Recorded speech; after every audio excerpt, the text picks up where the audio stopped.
So today's topic is chemical reaction of haloarenes. इस class से पहले हमने क्या कंप्लीट किया है? हमने कंप्लीट किया है chemical reactions of haloalkane. So haloalkane अगर आपको आपने पढ़ लिया है तो हेलोएरीन्स बहुत इजीली समझ में आएगा. अगर अभी तक क्लियर नहीं हुआ है तो एक बार जाके उस लेक्चर को कंप्लीट करो. ठीक है. सो अभी हम लोग पढ़ेंगे रिएक्शंस ऑफ हेलोअरीन्स. हेलोअरीन्स क्या है ये भी हम पहले पढ़ चुके हैं. Benzene ring with halogens. So just like haloalkane, haloarenes में भी कुछ टाइप ऑफ रिएक्शन होंगे जैसे हमने वहां पढ़ा था. याद है वहां हमने सबसे पहले क्या पढ़ा था? Nucleophilic substitution reaction. तो यहां भी वही पढ़ते हैं. चलो, न्यूक्लियोफिलिक सब्स्टिट्यूशन रिएक्शन.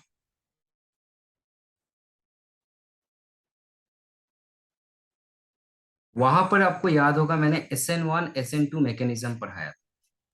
ठीक है. यहां भी वैसे ही होता है पर क्वेश्चंस कैसे सेट होते हैं उसके हिसाब से हम पढ़ाई करें. यहां से एक बहुत फेमस क्वेश्चन है जो बार बार एग्जाम में पूछा जाता है. वो ये है that why, explain why aryl halide or haloarenes, okay, aryl halide is also called haloarenes, okay, haloarenes are extremely less react less reactive towards nucleophilic substitution reaction.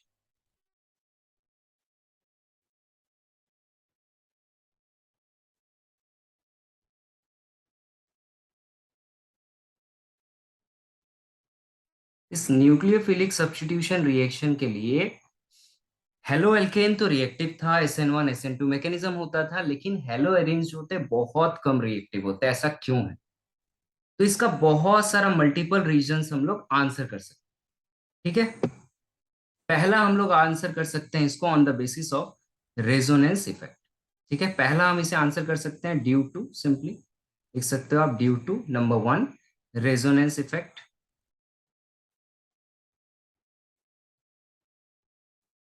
आप रेजोनेटिंग स्ट्रक्चर हमने क्लास 11 में सीखा था बहुत अच्छे तरीके से. तो आप जब इसका रेजोनेटिंग स्ट्रक्चर बनाओगे तो आपको समझ में आएगा कि ये क्यों लेस रिएक्टिव है. चलो इसका रेजोनेटिंग स्ट्रक्चर एक बनाते हैं. सिंपल सा क्लोरोबेंजीन ले लो और इसका रेजोनेटिंग स्ट्रक्चर बनाओ. So this is my chlorobenzene. मैंने बताया था कि जब भी हम रेजोनेटिंग स्ट्रक्चर बनाते हैं तो सारे बॉन्ड लाइन फॉर्मूला बनाते हैं और जितने भी अनपेयर्ड इलेक्ट्रॉन है ना सबको शो किया जाता है. So this is chlorobenzene.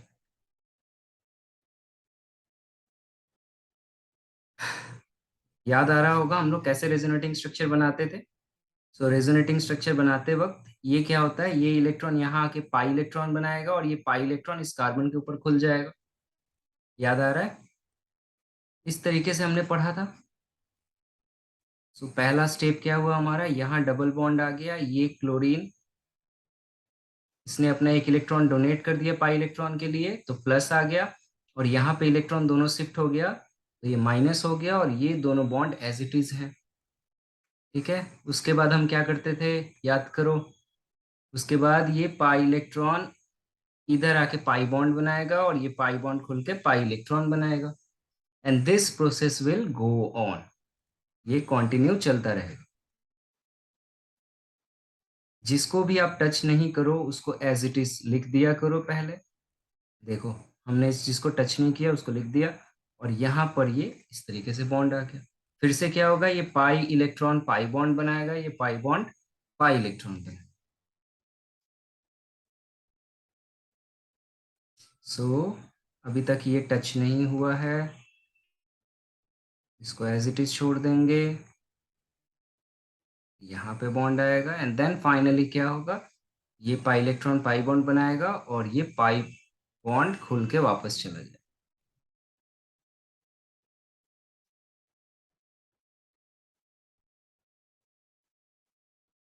सो इस रेजोनेटिंग स्ट्रक्चर में आप एक चीज ध्यान से देख सकते हो कि इसको अगर हम लोग मार्किंग कर दें, number 1, number 2, number 3, number 4 and number 5। सो 2, 3 और 4 में आप देख सकते हो कि क्लोरीन और कार्बन के बीच में डबल बॉन्ड, और डबल बॉन्ड होने के वजह से ये क्या होगा, इजीली ब्रेक नहीं होगा। ठीक है ना।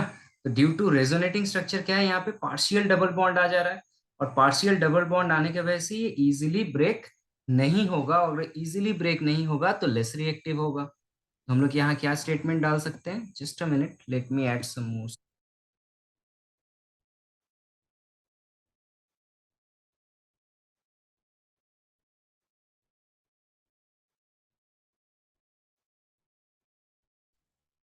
तो यहाँ पर हम क्या स्टेटमेंट लिख सकते हैं, बहुत सिंपल भाषा में लिखेंगे, due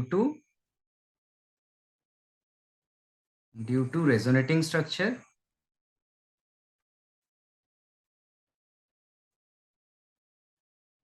CCl bond acquires a partial double bond. Correct.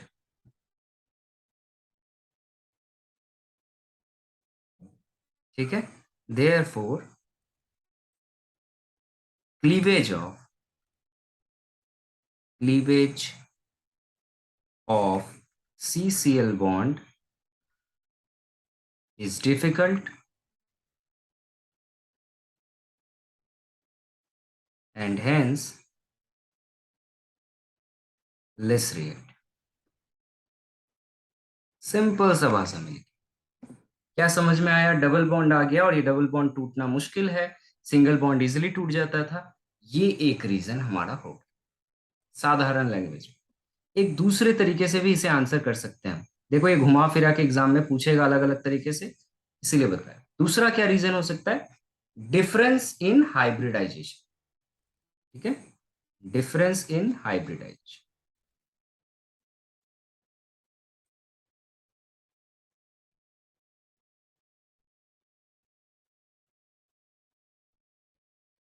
Halo alkane और हेलो एरीन्स में जब कंपेयर करने बोले ना, तब इस आंसर को आप लिखोगे तो ये ज्यादा अच्छा है। जब हमें कंपेयर करने बोले reactivity of halo alkane and hello arenes, जैसे कि मैं हेलो एल्केन का एक एग्जांपल लिखूंगा और हेलो अरीन का एक एग्जांपल। ये एक मेरा हेलो अरीन है और ये एक मेरा हेलो अल्केन है। चलो दोनों प्राइमरी टाइप ही लेते हैं। इन दोनों में आपको मैंने बॉन्डिंग पढ़ा दिया है, हाइब्रिडाइजेशन निकालना सिखा दिया है। इसका हाइब्रिडाइजेशन देखोगे sp2 हाइब्रिडाइज्ड है और ये sp3 हाइब्रिडाइज्ड है। यहाँ का जितना p ज्यादा होगा उतना s कैरेक्टर कम होगा, तो मैं यहाँ बोल सकता हूँ यहाँ पे मोर s कैरेक्टर है, क्योंकि p 2 है s 1 है, तो s का नेचर ज्यादा है। और यहाँ s 1 है और p देखो 3 हो गया, तो कंपैरेटिवली s का नेचर क्या हो जाएगा, कम जाएगा। अगर मैं बोलूंगा यहाँ s का परसेंटेज कितना है तो 1/3, और यहाँ s का परसेंटेज कितना है तो 1/4, तो यहाँ पे s कैरेक्टर ज्यादा है। यहाँ मैं बोल सकता हूँ less s character comparatively. s character जो होता है, ये चीज याद रखना बहुत इंपॉर्टेंट है। s character is directly proportional S character is directly proportional to electronegativity. Directly proportional to electronegativity.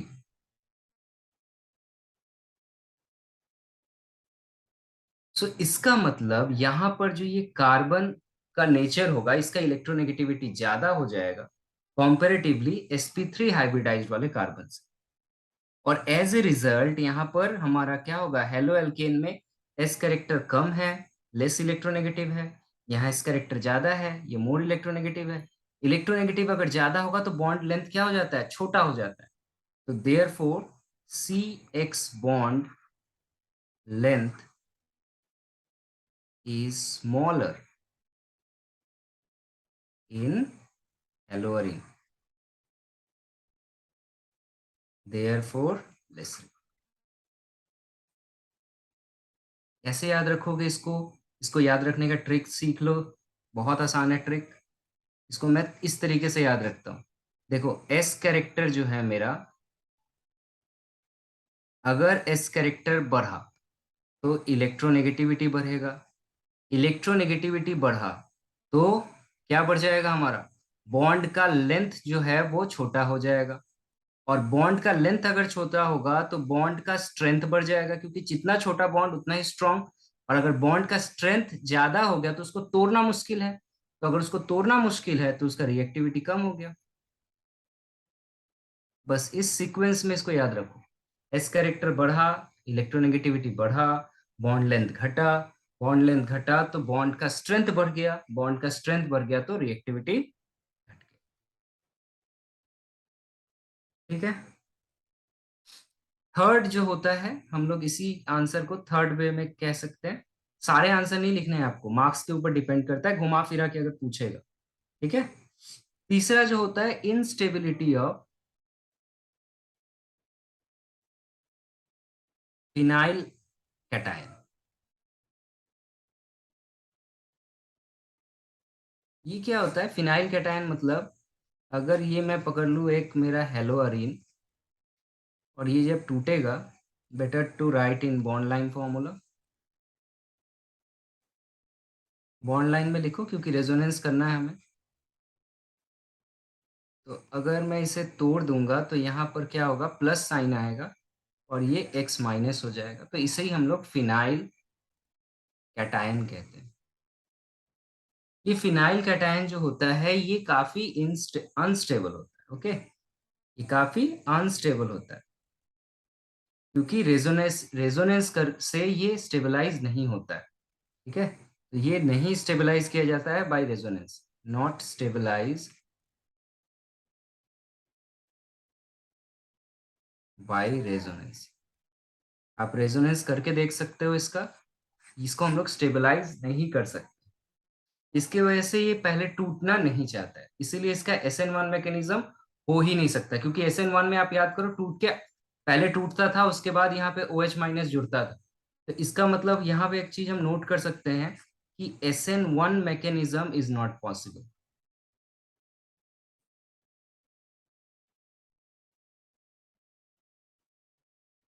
Exam में अगर पूछे, ऐसे पूछे घुमा फिरा के क्वेश्चन कि एराइल हैलाइड में और हेलोअरीन्स में SN1 मैकेनिज्म क्यों नहीं हो सकता, तो आप उसको बोलोगे because after self ionization phenyl cation produce and phenyl cation is not stabilized by resonance effect.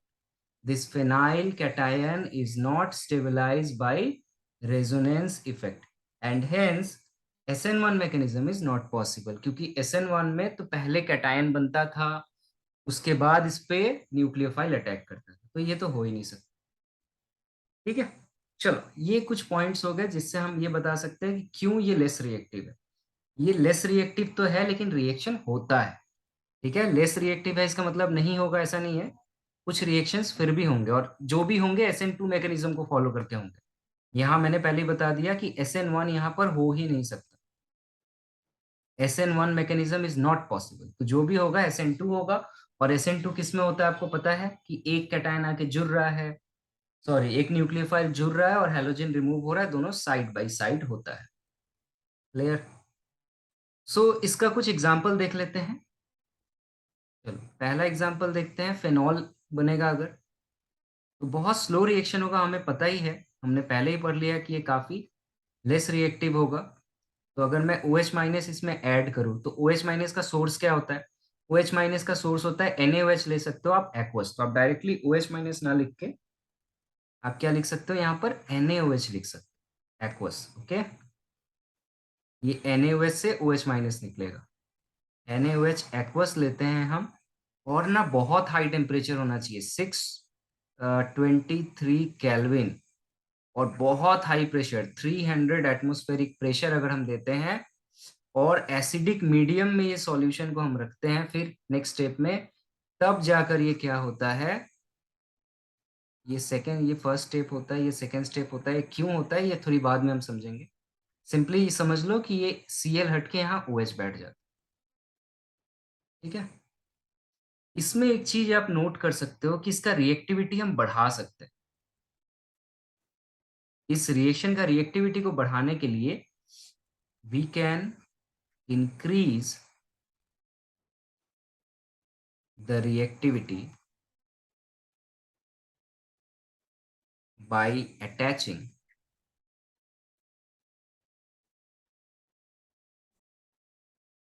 electron withdrawing group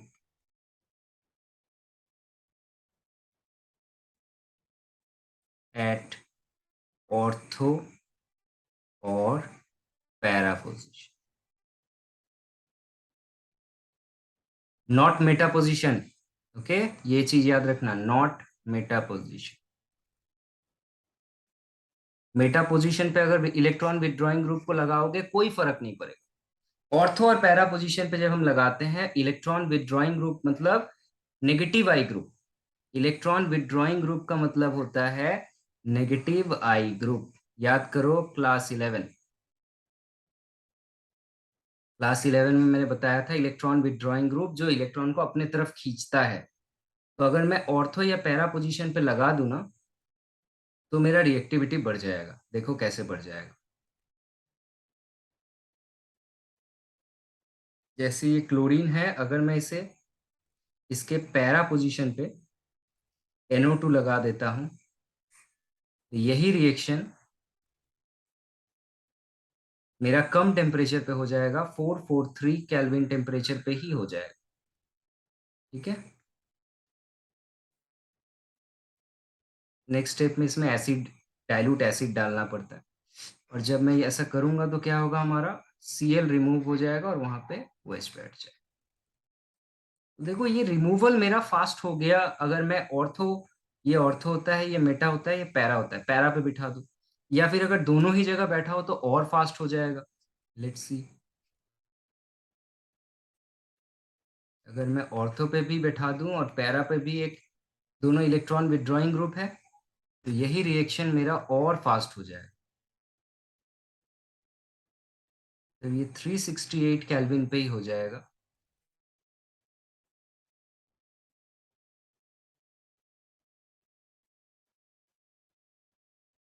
और अगर मैं सारे ऑर्थो पैरा को अगर ऑक्यूपाई कर लूं तो अब ये और फास्ट हो जाएगा।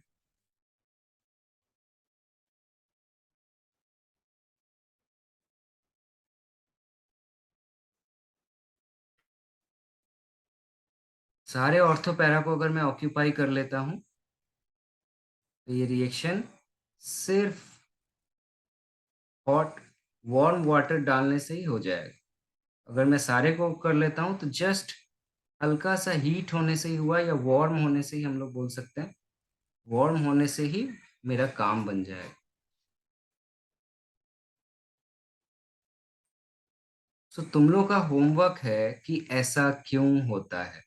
ऑर्थो और पैरा पोजीशन पे एक इलेक्ट्रॉन विथड्रॉइंग ग्रुप लाने से क्यों रिएक्शन फास्ट हो जाता है और मेटा पोजीशन पे लाने से क्यों नहीं होता है। So that is a big question for you. Answer is along your resonance. तो ये क्वेश्चन है, why electron withdrawing group increase the reactivity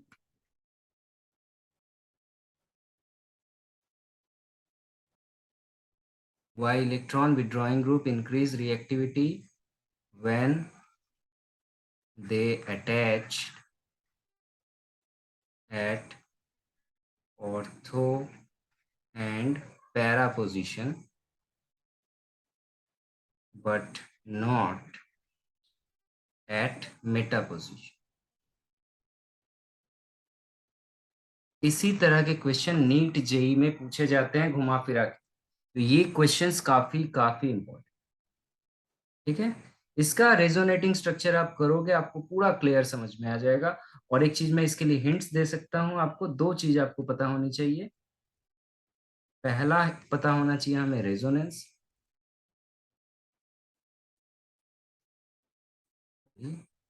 और दूसरा हमें पता होना चाहिए SN1 mechanism, sorry SN2 mechanism.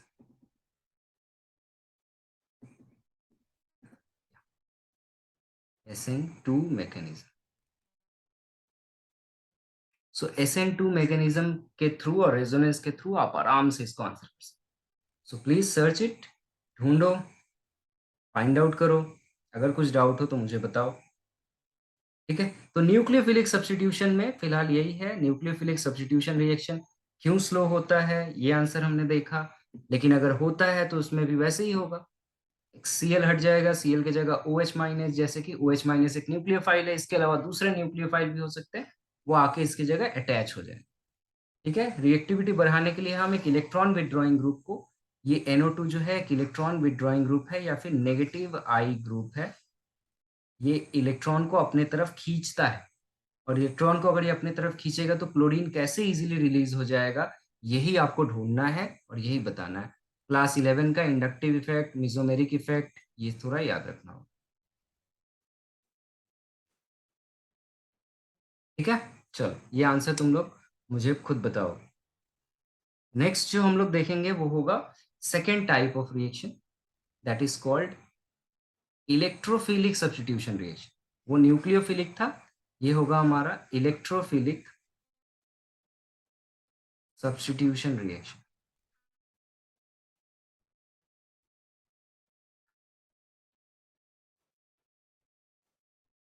Electrophilic substitution reaction भी समझने के लिए आपको क्या करना होगा, आपको रेजोनेटिंग स्ट्रक्चर बनाना पड़ेगा।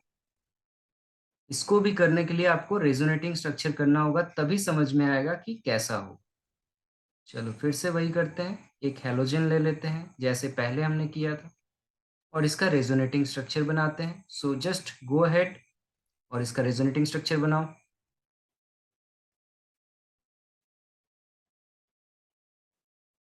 सो देखो ऐसा रेजोनेटिंग स्ट्रक्चर आया है या नहीं, होपफुली सबका ऐसा आया होगा। तो आप यहाँ पर देख सकते हो कि आफ्टर रेजोनेटिंग स्ट्रक्चर अगर मैं इसका ओवरऑल स्ट्रक्चर बनाना चाहूँ, जिसको हम लोग रेजोनेंस हाइब्रिड कहते हैं, तो नेगेटिव चार्ज कहाँ कहाँ पे आए, नेगेटिव चार्ज कहाँ कहाँ पे आए, यहाँ डेल्टा नेगेटिव ऑर्थो पोजीशन पे, पैरा पोजीशन पे और फिर तीसरा ऑर्थो पोजीशन, यहाँ यहाँ पर नेगेटिव चार्ज आया। तो अगर मैं एक इलेक्ट्रोफाइल को लाऊं, अगर मैं एक इलेक्ट्रोफाइल को लाऊं, इलेक्ट्रोफाइल का मतलब क्या होता है, negative lover. Negative lover species कौन होता है, जो खुद पॉजिटिवली चार्ज होता है। ठीक है, नेगेटिव लविंग स्पीसीज कौन होता है, जो खुद पॉजिटिवली चार्ज होता है।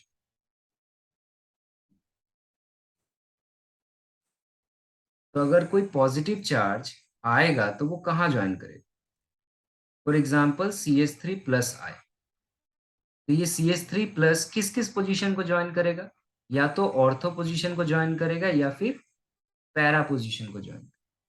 That is why, that is why the haloarenes are called orthopara orienting for electrophile। तो ऐसी ऐसी चीजों को हम लोग साइंस समझ रहे हैं, केमिस्ट्री समझ रहे हैं, ऐसे हम आंसर करेंगे कि haloarenes are orthopara orienting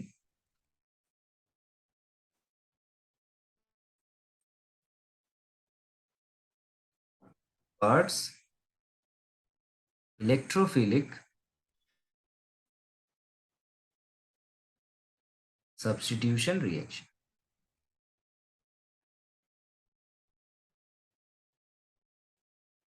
electrophilic substitution reaction अगर आप करोगे तो वो इलेक्ट्रोफाइल आके कहाँ अटैच हो जाएंगे, या तो ऑर्थो पोजीशन पे अटैच होंगे या फिर पैरा पोजीशन पे अटैच होंगे।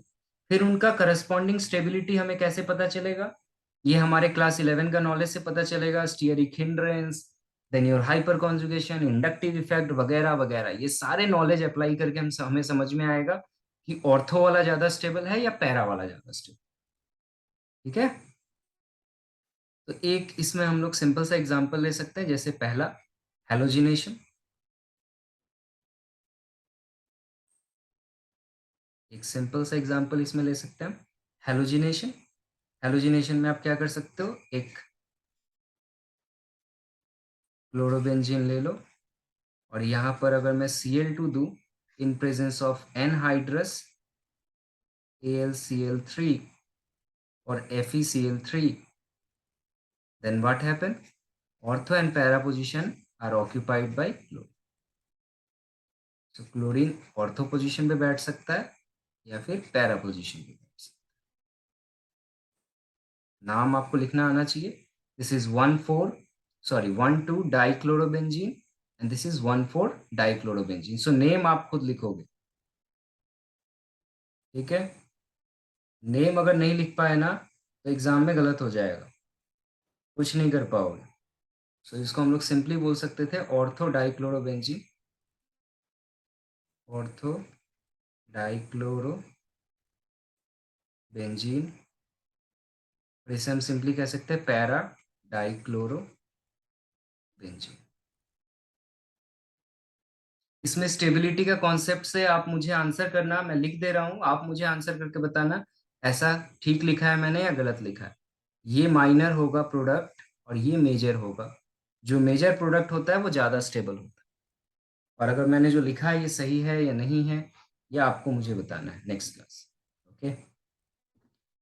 दूसरी चीज, अगर हम लोग बोले नाइट्रेशन,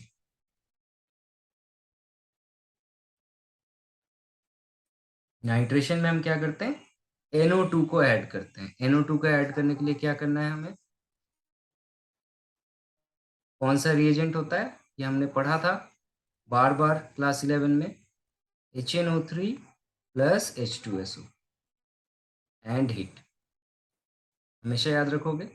तो NO2 जो होगा हमारा OH माइनस और NO2 प्लस होता है। तो प्लस अगर मेरा है तो वो या तो ऑर्थो पोजीशन पे बैठेगा या फिर पैरा पोजीशन पे बैठेगा।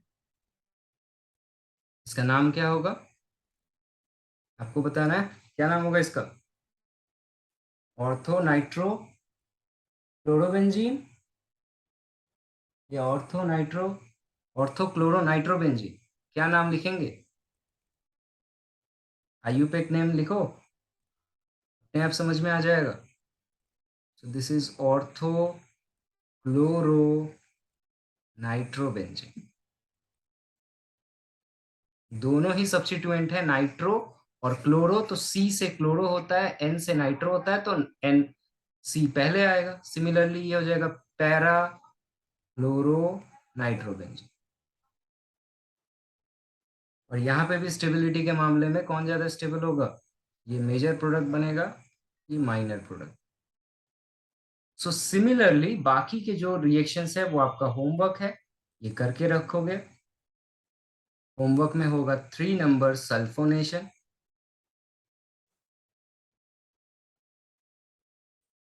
4 number is most important Friedel craft reaction.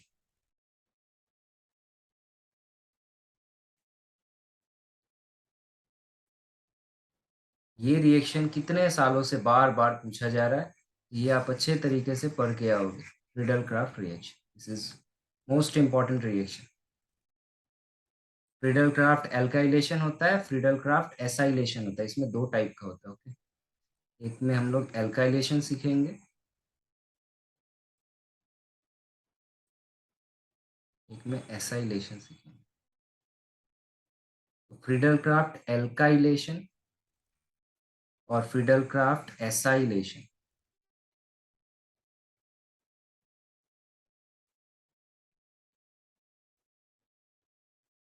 Friedel craft alkylation, Friedel Crafts acylation. तो ये तुम लोगों का होमवर्क है, इसको कंप्लीट करके रखो, ठीक है। And reaction with metals also, जैसे हमने वहां देखा था, यहाँ पे ये तो हो गया। कितना कैटेगरी था ये, टाइप बी। टाइप सी जो है ये भी आपका होमवर्क है, reaction with metal.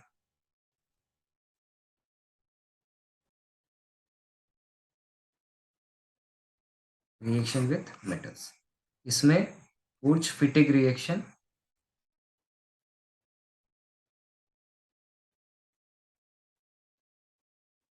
वुर्ज Fittig reaction and only Fittig reaction. And third Grignard reagent.